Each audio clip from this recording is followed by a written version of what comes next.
You know it's super fly when Day Bar is opened. Hip-hop review, news, plus breaking new artists, pop culture, current events with an urban view of it. This is all things hip-hop, delivered raw, unpolitically correct, the fans' perspective, putting all artists in check. Dope content, current hot by remarkable men. Our thoughts, clearly. Welcome to Audio Theory. Yo. Welcome back to the Audio Theory podcast. If you're new to the channel, please hit the subscribe button as well as the like button and check the description box for the topics today. What's good, Danny? How you been? I'm doing well, bro. Just worked my second week in a row from the office, once a week still, but second week in a row doing it, bro. Not liking it at all. I'm driving to work. I'm like, yo, fuck this, bro. I could have easily just put on some boxers and walk to my desk 2 feet away from my bed. But it's all good. It's nice to see people. Again, there's some synergy that definitely comes from it that wouldn't happen via, Teams and, Zoom all day. But yeah, I'm definitely not ready to go back to full time because it just feels like a pain as opposed to a necessity right now. Yeah, I feel you on that. I don't know when we're supposed to go back to the office. Yeah, have they hinted at all to you, even though you're new? Hinted as in, yes, potentially end of year, maybe beginning of next year. But I feel like that's pretty much what every company's kind of been saying, oh yeah, end of year or whatever. It sounds good and yeah, my company keeps going going off whatever the CDC says is what we'll do. And I'm just bro, shut the fuck up. Yeah. Because I know they're pushing, dog. They're really pushing, everyone to go back. The CDC? No, my company, right? Because okay. So we don't own our, at least in my office, we have 10 different locations. But in my office, we don't own the building, but we rent out 4 different floors, bro. So got it. They're just bro, we invested all this money. Do we literally have our name on the building? So we're the main company in the building. They're bro, what the fuck? We just burning money. But it is what it is. Yeah, I mean, for us, the building apparently doesn't. So many people have been hired since the pandemic, and the building. I've heard a lot of people say the building won't even fit us. So I think that's gonna delay things even more. I just pray they don't buy some fucking office that's inconvenient for me all of a sudden. And right. It's no longer why? Yeah, why the fuck did I move here? Yeah. So we'll see. I know people are trying to push for a lot of companies in general are trying to push for this new hybrid work from home model thing where you can if you're far as fuck, you can choose to stay home most of the week or maybe all the week. Yeah, dude, they're gonna have a decision in their hands again, not anytime soon, it seems. But a lot of companies, including yours and mine, started hiring people, guaranteeing them full-time remote. You know what I mean? We hired people who live in Denver and shit and are working for us. You know what I mean? That would never have happened before. So right. How do you make them say, "Oh, my bad, we're changing things now. Come to Florida." That's not gonna happen. Right. So. Yeah, I think it's dope too, because I mean that was the case that someone made was now it opens up the candidate pool. You can hire some dude who lives in Oklahoma or New York or Texas or whatever, whereas now you just get kind of one type of person who's willing to fucking live in this particular city. So I think it's dope. I get the whole thing of being in person and human interaction and all that, but it's needed, dog. It's needed. It's definitely needed. I just wish there was more flexibility. I could go hang out, in this city for a week and work from there. No questions asked. I don't have to have a good reason. It's gonna be a balance for me to get away or whatever. Yeah, dude, I remember I never did this shit, but I remember friends their boss would get mad at them when they were "Oh, I'm going to Puerto Rico for the week to work." They're "Why? Did you get approval for this?" I'm the fuck does it matter if I'm in Puerto Rico, Canada? As long as I work my hours, how does that change anything for you? You know what I mean? Right. People just assume if you're not in your house, which they have on file, you're just fucking around. I'm bro, the work speaks for itself. Why the fuck does it matter where I'm at? But I think a lot of companies just aren't they're still so not okay with this, but have to just do it because everyone else is doing it. But yeah, dude, I've had trips where I've been to San Juan. I'm listen, I'm gonna work the first 2 days and take the rest of the week off. Well, why don't you take the whole week off? Because clearly you're not gonna be working. I'm nah, bro, I'm bringing my laptop, the same laptop I use at home. I'm gonna use there. Yeah, Yeah, they swear like you're just taking 4 hours off randomly and, you know, pretending to work and all that shit. But you can easily tell when someone's not doing their job or not. Like, yeah, dude, like when you were here, you were like at Miami Beach drinking mojitos all fucking Monday through Friday and just like happened to be like your laptop open. You know what I mean? Like that's not how it works. So like, I feel like honestly, dude, I feel too guilty like even now. You know what I mean? Like I get fucking, like yesterday I took off when I got back from New York. Talk about that in a second too. When I got back from New York, just I wanted a day to like fucking recharge. And like, even like on my day off, I heard like my phone ringing upstairs and I was like, man, bro, should I go answer it, bro? Like, fuck, you know what I mean? And like even that sense of guilt, I feel would never happen if I was in the office. You know what I mean? Like, if I'm not there, they know to leave me the fuck alone. But like, not being there means now you're always available. And it's like, bro, like I'm not getting paid to be always available. I'm getting paid to be available for the day during my hours. Like, leave me the fuck alone afterwards. Yeah. And do you have a separate? Is your personal phone the same thing as like your work phone? No, but dude, like I have, because I'm a leader, I have like Teams and all this shit set up to my phone. Right. So like I'm essentially always available for these people to hit me up whenever they want. Got it. I know at least my boss at my previous company, she was very like strict about like if anyone's out of office, you absolutely cannot contact me or them unless it's like a true emergency, like a 911. Yeah, I respect that. Where like the client will might be lost or something if we don't figure this out. Yeah, I respect that. Again, most companies say that and then few actually follow through. Right. But I mean, again, it is what it is. But dude, I see you got a fresh cut. So I know you just moved to the Bay. So like, did you Google this fucking barber? Because I feel like most minority men, Hispanics, blacks, like we have the same barber we've had for fucking years. So like, how did you find this guy? Yelp review? Like, what do we do here? Yeah, I took my barber for granted for sure. It wasn't until I went to college when I really realized how much it matters. Because so for context for the listeners who don't know, I went to school in New Hampshire, like the most secluded, like whitest town on the planet, and they were so bad at haircuts. Even like the white haircuts they sucked at. Like that's how awful it was. And they were like $25, which made no sense.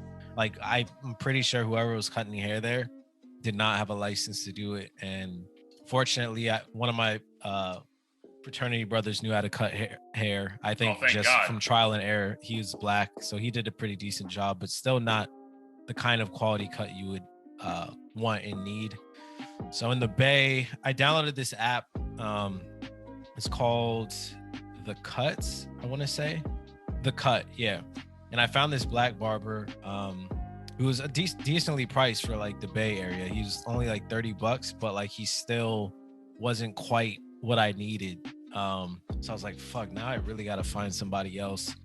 I wanted a balance of like close to me, because all the shit, like all the good barbers like are in Oakland and stuff, and I'm not trying to drive like an hour. Like they have to be close to the hood. Like that's like the rule. Like if you want a good barber, like they're closer, or if not in the hood. Yeah. And then I would have to cross the bridge, pay the toll, do all this extra shit just for a cut. And I'm like, there's gotta be one person like relatively near me in the city that is good. Found this barbershop on Yelp. They must be like Middle Eastern of some sort, but like the cuts that I saw in the picture were like fire. Clearly he was cutting minority hair, like knew all the new stylish trends and shit. So I was like, let me give it a shot. Like every review mentioned this dude named Mustafa. So I was like, all right, cool, let's go. Went in, was absolutely terrified. I thought like maybe they scammed me or something, because I don't know, just from the vibe, I was like, one, there's nobody in this shit. He was outside, like looking left and right as if he was desperate for customers. So I was super nervous. I was with my girl, and I was like, fuck it. Like, at least I don't have to go into the office if he fucks my shit up. Sit down in the chair, like breath is awful. I told my brothers, I was like, he must have been sucking pennies or some shit before I sat down. His breath was horrendous, because I was like, can I take my mask off? He was like, yeah. And like, I immediately regretted that shit. I wanted to put it right back on. Oh my God.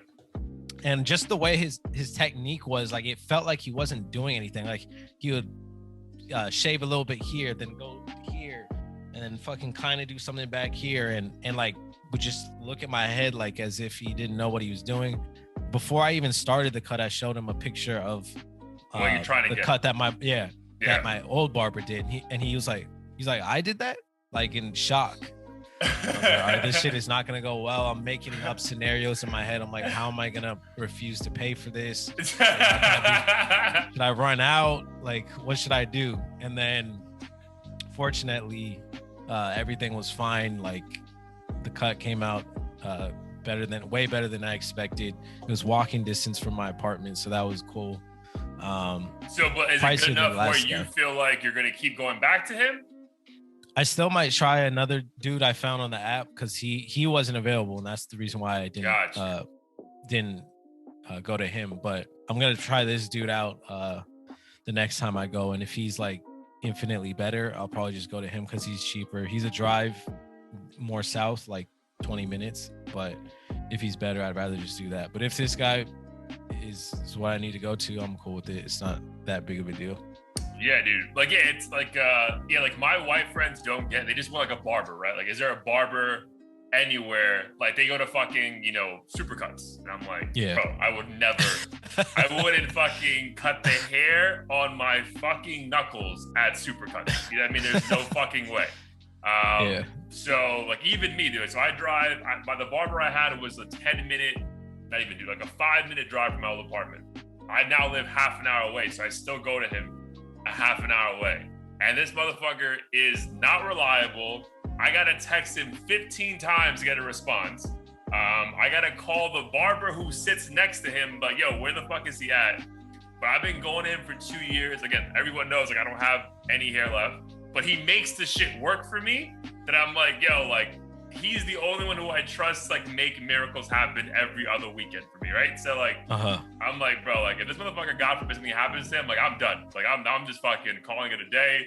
We're gonna razor blade this shit every day because finding the right barber, especially when you don't have that much to work with, is, dude, such a fucking, like, disaster. Yeah. Disaster. Yeah. Especially when, like, inevitably they're gonna be sick or have to do some shit, and then they're not available, like, when you need them, and then you're like, fuck, who do I go to? Because I don't feel like a lot of people have, like, backup barbers. No, not at all, dude. So that's why it's so much better just to fucking it's just so much better to, like, have a guy and get a plan in advance, bro. Like, for example, I'm leaving in Cancun on Thursday. I texted him today. I'm like, yo, I need an appointment next Wednesday at 6. Is that okay? And then I'm still waiting for a response. I'm like, bro, I hate this anxiety because I'm like, bro, like, I don't want it to be like Tuesday night. I'm like, bro, I need a cut tomorrow. Like, what the fuck?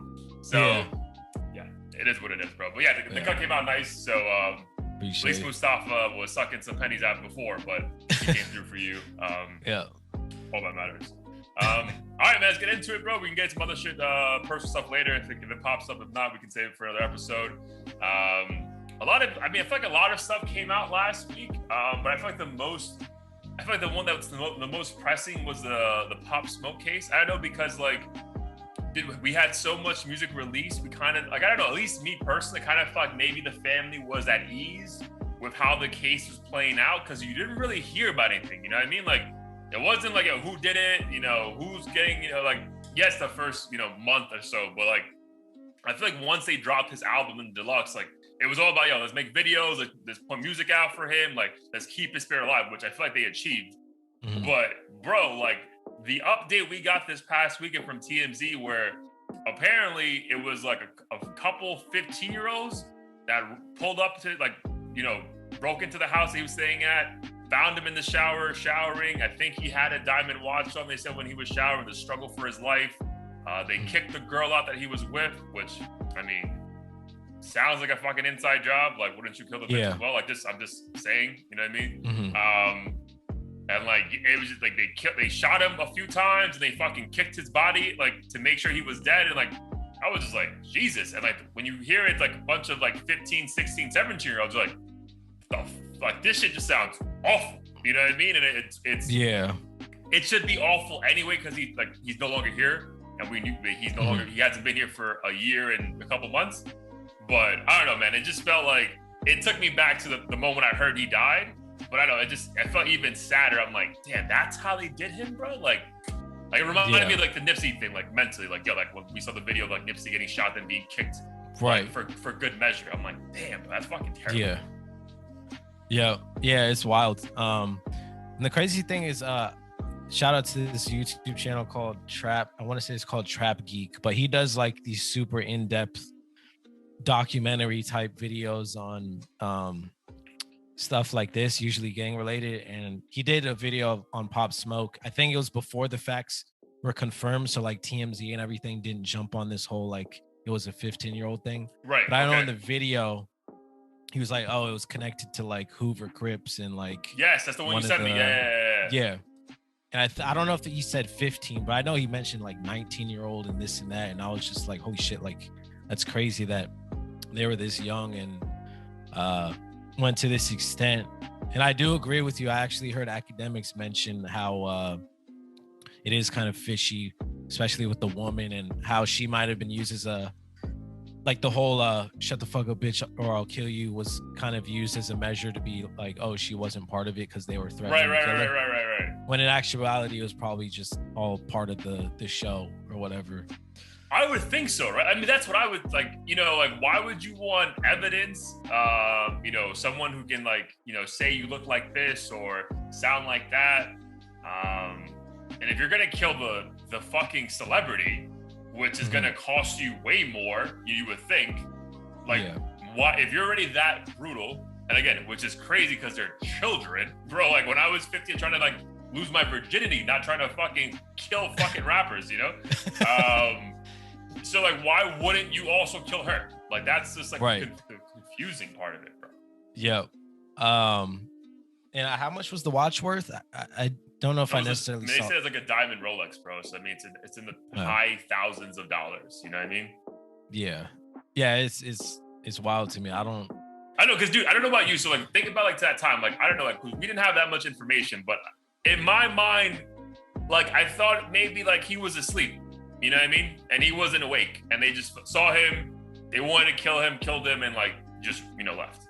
Like damn, like this just made it more like vicious and like aggressive, and I'm just like, damn, bro. Like, was there a need for all this, bro? Like, if you really just wanted the watch, like, just take the watch. If he's fighting you, just say, yo, fuck it, man. We're gonna take everything else. Just keep your fucking. I don't know, man. Like, it just seems like it's just too fucking graphic, bro.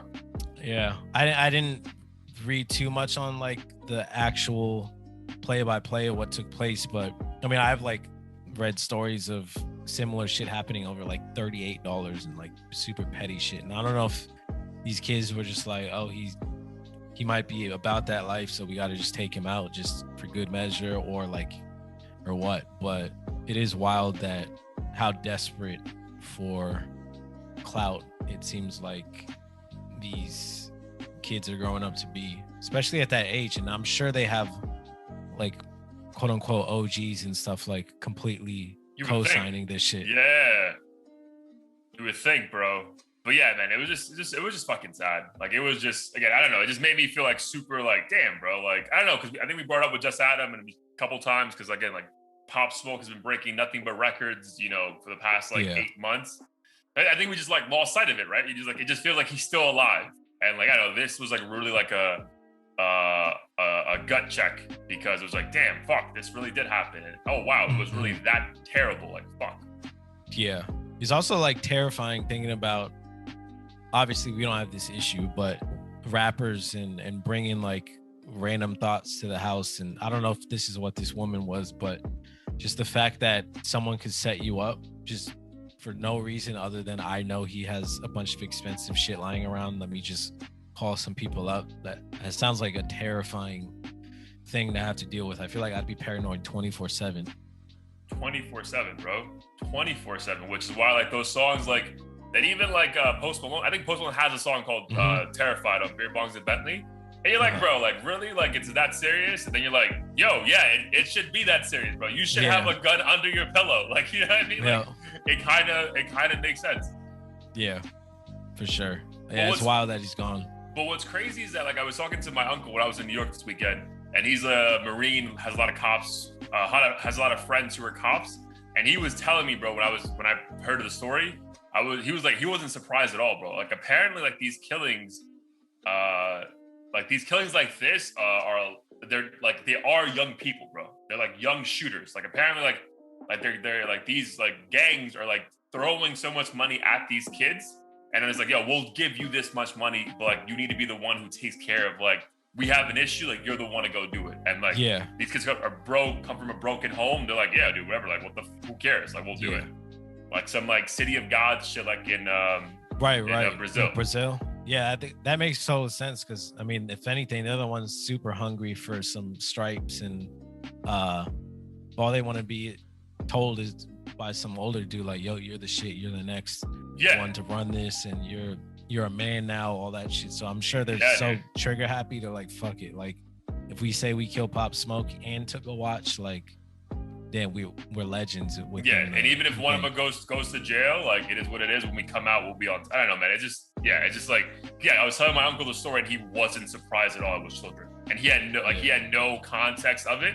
But he's like, yo, like all my cop friends in New York, Chicago, LA, he's like, the majority of these crazy shootings that we find in like the hood are all kids, 16, 17. Like they're not surprised at all. And it's awful too, because then they end up in these situations where they might get fucking killed by the police or whatever, and then the narrative or sentiment switches to like they were so young, and yes they are, but it's sickening too that the community is allowing them to be in these situations where they could fucking end someone's life or multiple people's lives. And it's just like a whole shit show. Yeah, it's like the chicken or the egg. Is like, well, they're in that predicament because of this situation, and it's like, well, and it's like, you know, which one's really to blame the most for the bad situation? Right. Because I know if like a 15-year-old runs up in my 14-year-old, 13, whatever, if they run up in my house with a gun and I happen to have one, there's no way in hell I would hesitate. But on the flip side, it's also sad to see someone that young be brainwashed and fucking get shot because they end up in some poor situation. Right, like some fucking like think of like the movie Blood Diamond, where like that Sierra Leone gang, it was Price or Rwanda, whatever. Like all they're doing is recruiting children warriors, like children army, because they can brainwash them that easy because they haven't been exposed to anything besides poverty. It's like, hey, we'll give you a gun, we'll make you feel happy, we'll give you money, and it's like all you have to do is kill for me. And they're like, oh, that's it? I can do that. I don't know, like that's bro, wild. Yeah. But usually a real trigger happy. So Jack Harlow's DJ seems to be trigger happy. Just want to catch the people up on what went down and what he's being accused of now. Yeah, it's unfortunate. Jack Harlow's DJ, I believe Ronnie Luciano, he goes by, is now indicted with murder. Is that what I sent you? Yep. Yeah, indicted with murder for a club shooting. Essentially, this woman who happened to be at the club, I believe she was tied to a previous murder by this same DJ, was a friend of the victim, I want to say, tried to crack him over the head with the bottle, and I think she was successful or she wasn't, but either way, he pulled out a gun in response and fucking shot a couple times and killed her, injured another dude, and now he's fucking indicted for murder. So who knows what's gonna happen? I'm sure he's gonna try to claim self-defense, but yeah, dude, like I guess like we already spoke about the story last time, and at least now we know he's convicted of something. But I still say he gets off. You know what I mean? Like I feel still like if from what I read from the other shooting at the strip club, he got off for that, which on paper just seemed a little bit more like crazier. Wild, yeah. Like I feel like this one, like especially if they have video of like her coming at him with a bottle. Like I feel like he could easily just say like, yo, I didn't know what else she had on her. I was fearful for my life. I just, protected myself. Yeah. Yeah. I see him getting off, or at very worst getting like a couple of years or some shit. A light sentence, or like, I don't think he's gonna go away for life, or like, again, I don't know I don't know the full ins and outs to this, but yeah, I feel like this is like a reminder where like a conviction isn't like an accusation isn't a conviction, right? Like just because he's accused of something doesn't mean he actually fucking is gonna get, sentenced for that. Yeah. I think it's just really unfortunate. And I think we mentioned it before that Jack Harlow's tied up in this. Like, he's clearly not a street gangster type of dude, and now all of a sudden he's like affiliated with this situation.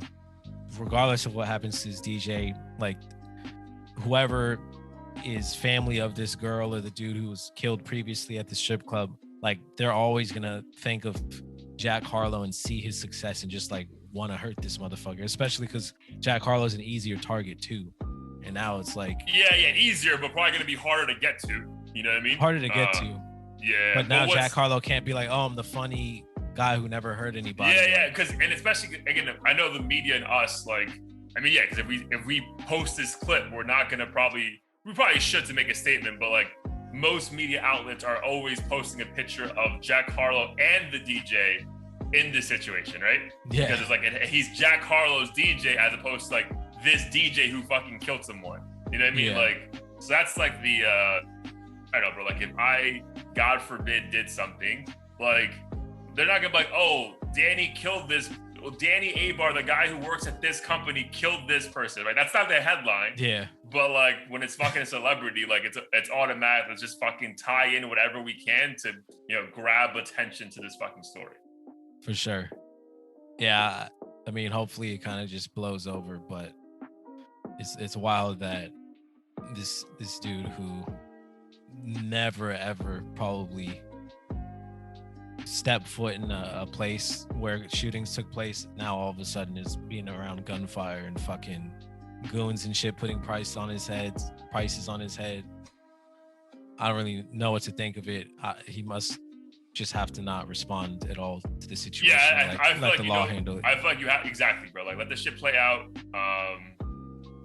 But it's also just so like not funny, but like where like your situation can be so drastically changed by the people around you, right? So clearly, I don't know his relationship with his DJ, but like maybe they're best friends, right? But we all have best friends who like we have love for, but we're like, I really can't fuck with you anymore, bro. You know what I mean? So like, dude, we've spoken about this. We posted the video of his the clip about his like, transformation over the past like 5 or 10 years. We've been mentioned before, like no one was bigger than Jack Harlow in the last like 12 months. You know what I mean? Like even if his album flopped to my standards, like What's Poppin' was the #1 song in the country, and then the What's Poppin' remix was the #1 song in the country. And then he dropped an album that was like, a good job. And then he was on fucking SNL. You know what I mean? Like, so I do like your situation can change so drastically by the people around you. So that's why like it makes sense when you hear like Big Sean or J.Cole or, why Drake's circle has been the same circle since he fucking got put on. You know what I mean? Like you have to be so fully aware of like everyone because they could fuck up your situation so quickly, dog. Yeah. Like so quickly. I mean, I feel like he probably wasn't in that mindset before because it's like, oh, I just came up with these 5-6 people. Like if I turn on him now, like I'm sure in his mind he's like, I mean, not that he even thought of turning on him, but if he were to think that, he knows they would immediately flip the narrative and be like, oh, now you're too big for us because of one fucking hit single and you think you're the shit, and probably thought his world might collapse. And I feel like it's one of those things where if it was only a matter of time to where it got serious to the point where there's a very clear reason why he would be like, okay, we can't like be on the same team or in the same vicinity because my life is in jeopardy now, whereas before it was kind of just a situation where he might have felt like he was just being like a pussy or something for being like, yo, like you're always getting into trouble, I can't fuck with you. Whereas now it's like a fucking bullet flew past my head. Like, dude, can we calm a little the more fuck down? safe next time? Yeah. Yo, 100%, bro. Yeah, dude. But think about that, bro. Like, someone in your crew fucks up, and like, again, he's not gonna get canceled or whatever. But like, that shit could just fuck up your whole life, or at least like make your life super inconvenient for a period of time. And obviously, the most important thing here, that a woman died. So that's the most important thing here. Right. But from Jack Harlow's point of view, it's just like, bro, like I had nothing to do with this, and now my name is all over the internet every fucking day because you did this. Like now, like I'm being told I can't come to my own city. Like what the fuck is going on right now? Yeah.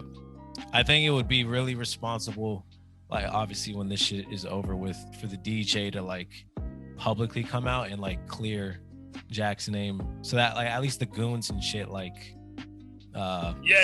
But No. even that, bro, I feel like Bring him into everyone, like, the media already made their decision on this. Like, the court of public opinion was already like, because I feel like all the videos you and I watched leading up to like, right after the incident was like, well, he only got in because they didn't have to check him because he's with Jack Harlow, and like it's just like, bro, like, oh, okay, but you also didn't have to have a gun on him. You know what I mean? Like, Right. you just like you could have just not had a gun, you know? So yeah, people also need to start investing in security. I mean maybe he had security there, but I don't understand this whole concept of like, oh, security's not gonna fucking protect me, I need my boys and shit, and they're just gonna act reckless and put you in harm's way, and like fucking they don't know how to aim properly and assess the situation, all this shit. Why did that girl even get that close enough to fucking be holding a bottle up in the air? Like little shit like that, professionals will prevent and scope out. And yo, yeah, because dude, like again, my uncle actually 4 years ago, he was a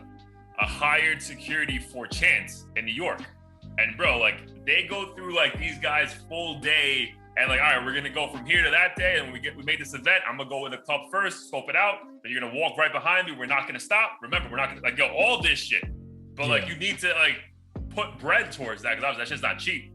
But like, bro, like yeah, like if you are one of the biggest rappers out right now, which he is, like yeah, I feel like you need that kind of fucking like, I don't give a fuck where it is, bro. Like your city, like doesn't matter. Like nothing is more like, it's the people close to you, the people who think they know you but don't, who are the most envious. And it's like, yo, if I can fuck up the situation, if I'm not in it, then you know I'm going to do that.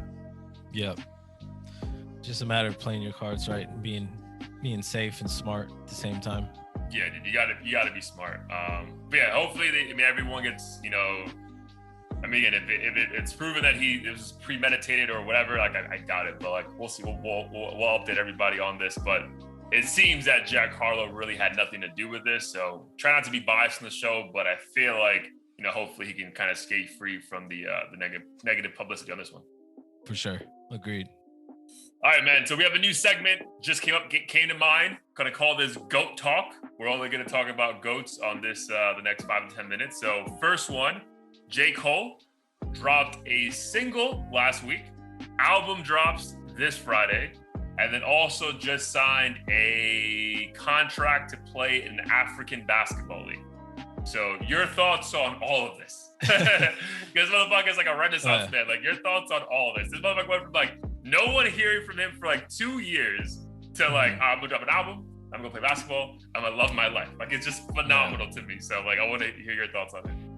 I think it's dope. I have always been a huge fan of J. Cole since college. I think he's playing for like Rwanda or some shit, right? Yeah, so Rwanda basketball. I didn't even know there was a league out there. So I think it's like its inaugural season. Got it.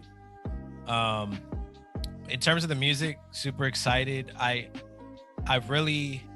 get fearful when these artists disappear for a long time and release projects, because I'm like, this is the last time I'm going to hear from you for another 4 years or whatever. Right. Shit doesn't slap or impact me, then I'm going to be extra disappointed. It's not like, fucking Young Thug or some shit when you get a song like every other week. So that's the only kind of hesitation I have in terms of being too excited.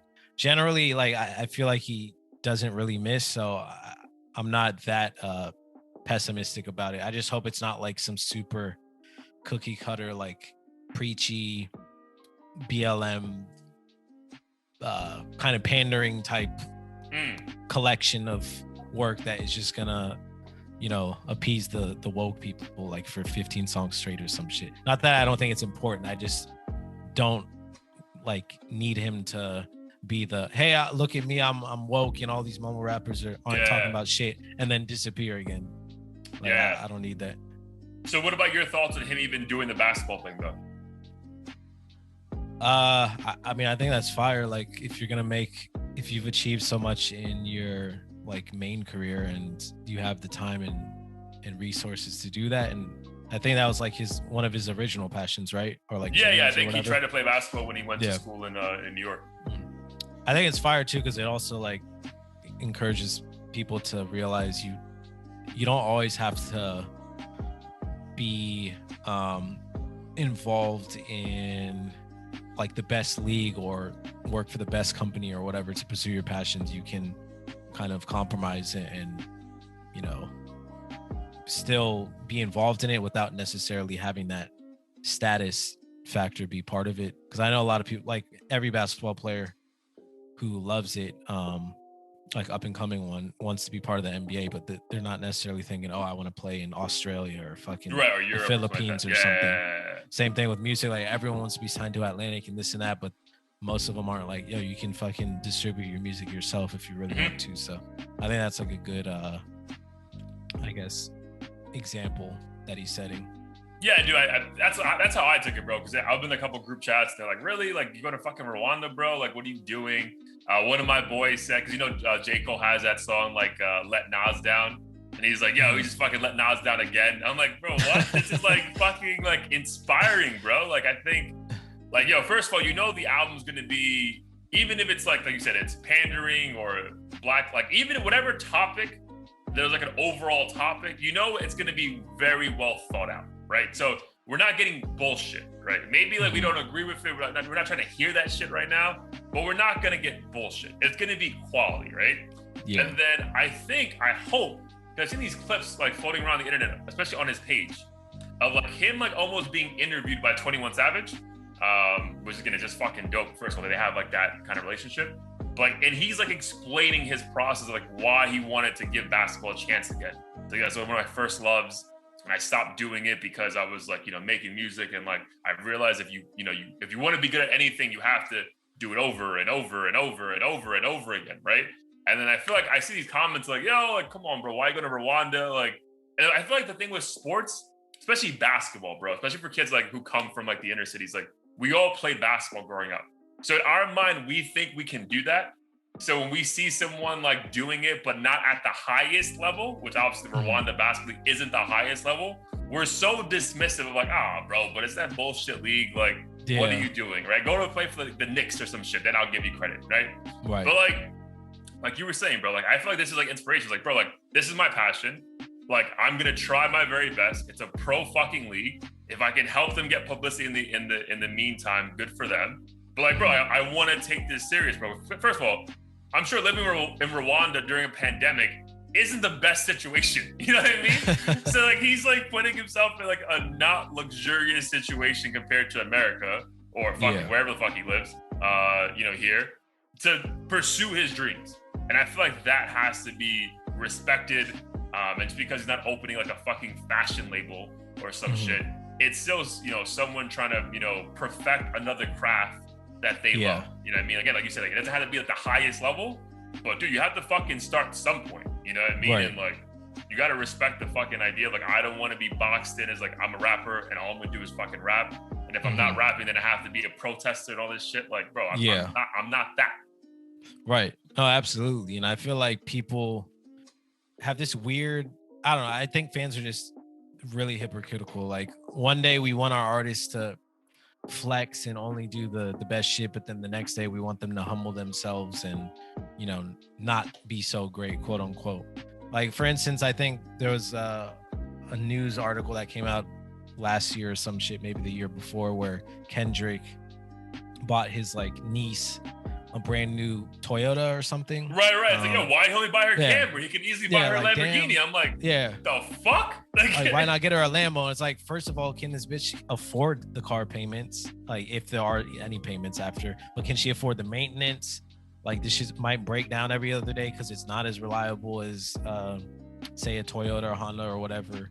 And the gesture itself, like, it's a nice, new, reliable car, and people are so concerned about the status symbol and the brand. And I feel like that's what people are doing with the whole Rwanda league. And in my mind, I was like, I mean, I'm not like super into the leagues of the NBA or anything, but in my mind, I was like, oh, that's dope. He's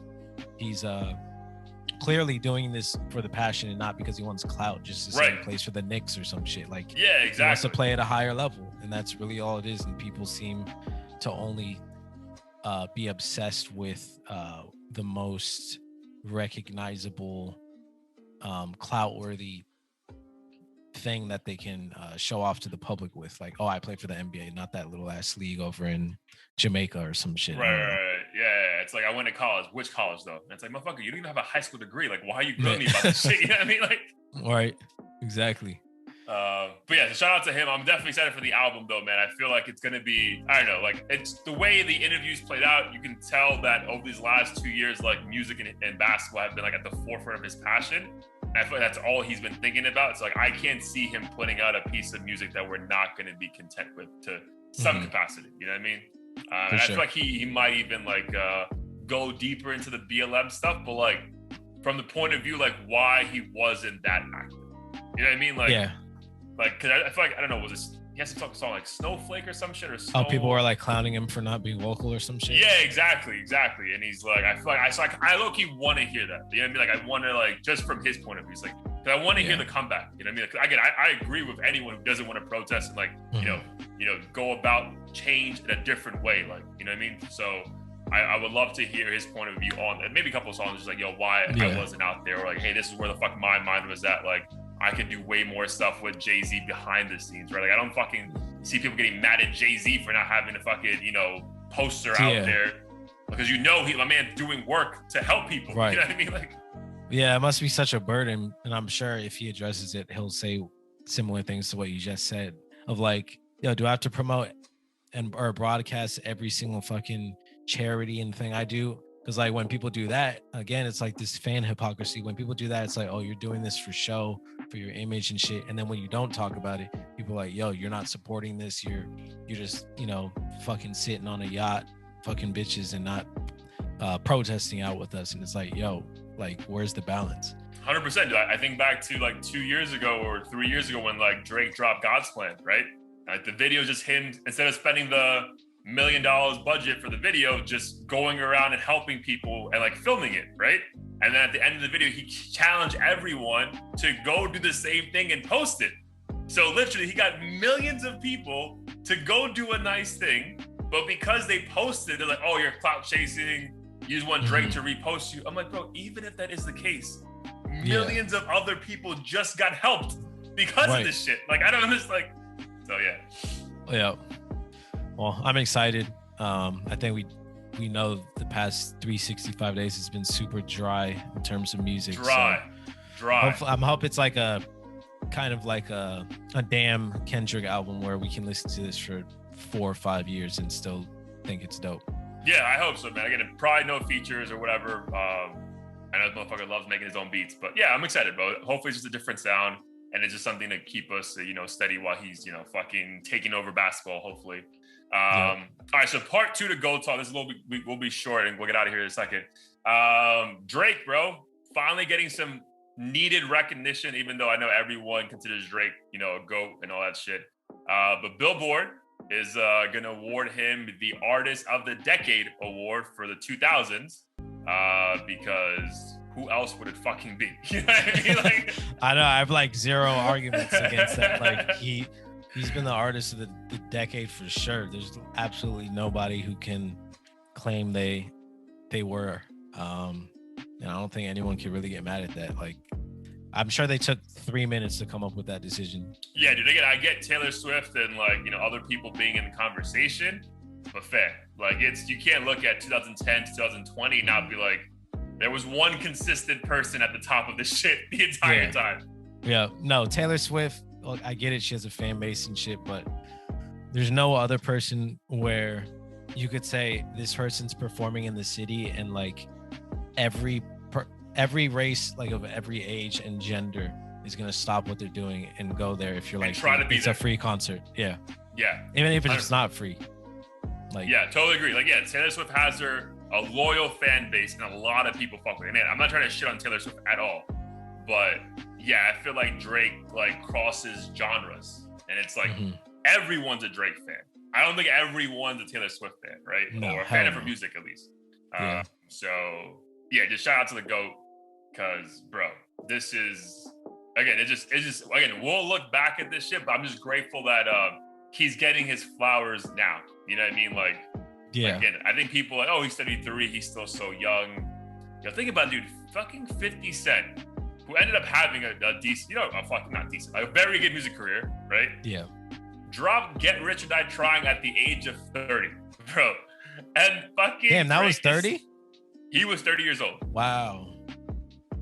Yeah, dude, he was 30 years old when that shit came out. So, and then Drake is 33. 33. And like, wow. think about the career this motherfucker has already had. And then, like, God willing, knock on wood, has at least another like 7 years of domination in music. You know, like, it is, wild. His career will make you feel like a straight bum, no matter what you accomplish. Bum. Like, dog, like, what are you doing? Do you even care? Like, you know what I mean?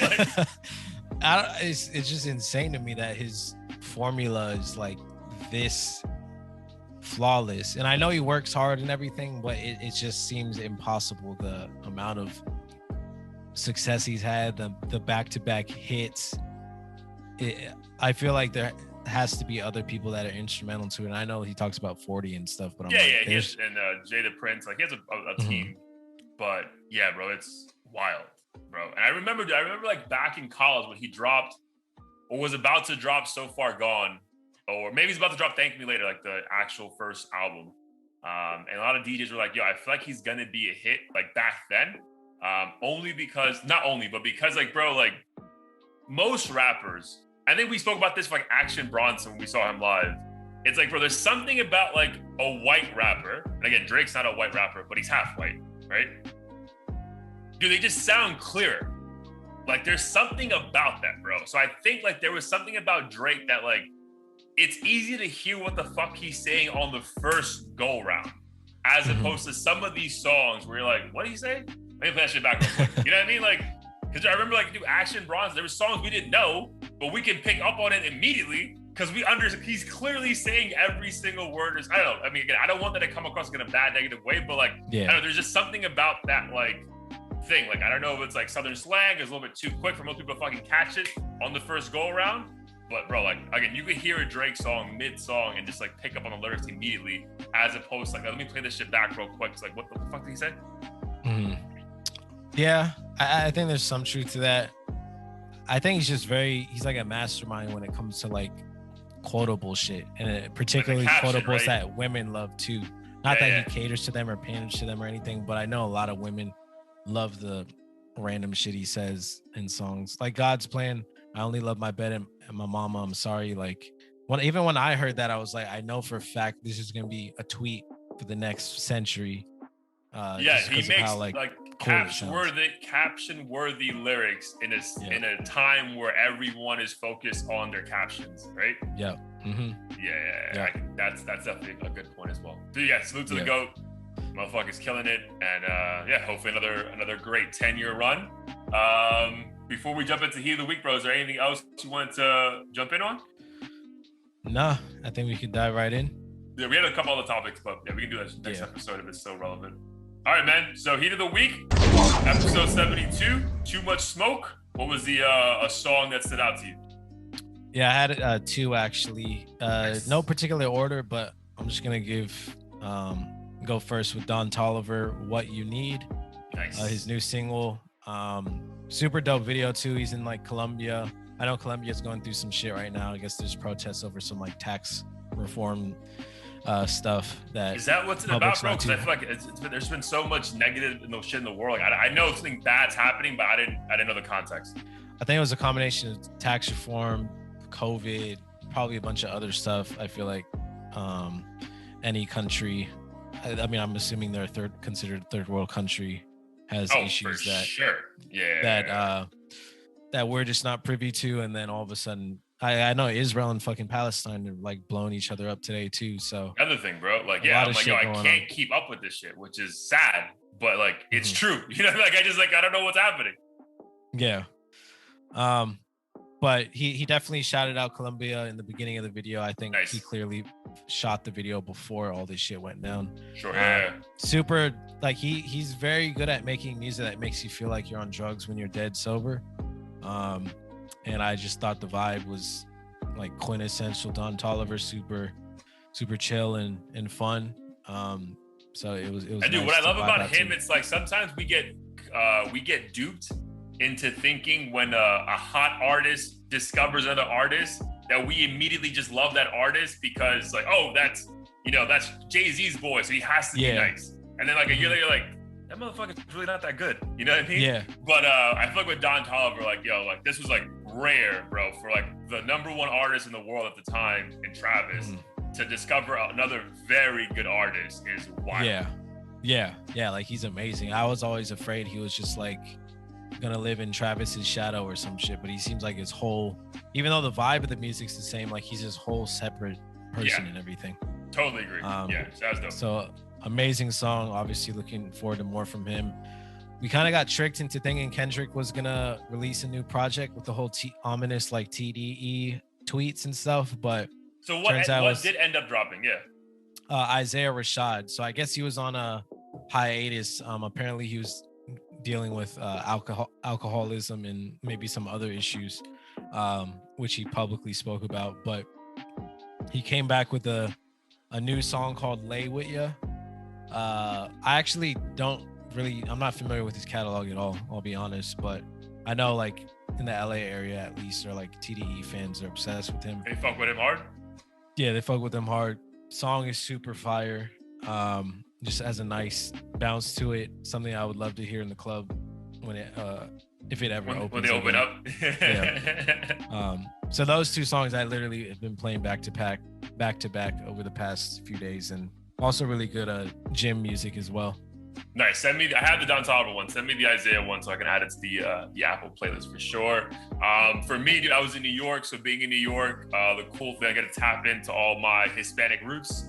So they play a lot of dembow music, like Bad Bunny, shit like that. So they were putting me on. I was like, damn, this shit came out. Oh, this came out as well. Like, oh my god, like what is all this fucking heat? So I got a song which our listeners should know. Karol G, pretty famous reggaeton artist. She's on the Pop Smoke album, a couple songs with Tyga. Like she does songs with a lot of like famous artists we know. She came out with a song called El Maquillón, which is another way to say like a monster car. And it's featuring a girl named Mariah Angelique. Fire, bro. Like super dope trap beat. And yo, this girl's voice is so fucking sexy, like Karol G. So like it just fucking sucks you in that way. And the video, it's just like, bro, like she's not even. This is the thing. Like this is why I appreciate girls' style when they like. It's more shocking when they're like fully clothed, but let alone like in baggy clothes. But like the way they do their hair and makeup, and then they still look so sexy as fuck. Like it makes like, bro, this naked, she has to look like a 10. You know what I mean? But like, so the video, like she's wearing like baggy jerseys and all this shit. So check it out. El Maquillón, Karol G, dope song, and a very impressive video. They're driving around New York. Like it's pretty cool. Word. Yeah, I'll definitely check it out. You don't have to ask me twice if I hear a sexy Latina artist that I've never heard of. What's the vibe of the song? Is it like dancey or? No, it's Smoke 2 or Drive 2 music. Dope. Yeah, I'll definitely check that out. That is the playlist. It's definitely a good vibe for sure. Word. I might do let the people know where to catch us and what we got going on. Yes, sir. You could catch us at audio-theory.com. We're on all major streaming platforms, including YouTube, which is where you could see our handsome faces. Tune in every single week. We would love to do more interviews. We're going to try to do that at least once a month moving forward. So if you're an up-and-coming artist or even established artist, hit us up and we'll get some of you on the calendar and see what you're all about. Yes, sir. We got to work on that, by the way. We got to figure out who we're going to have on this month. If not, we can always double up next month. But for sure. All right, my dude. Have a great rest of your week, man. Cut the haircut looking fresh. So definitely go outside, take advantage of that. And I'll see you next week. Appreciate it. Peace, bro. Peace. Love you. Love you too.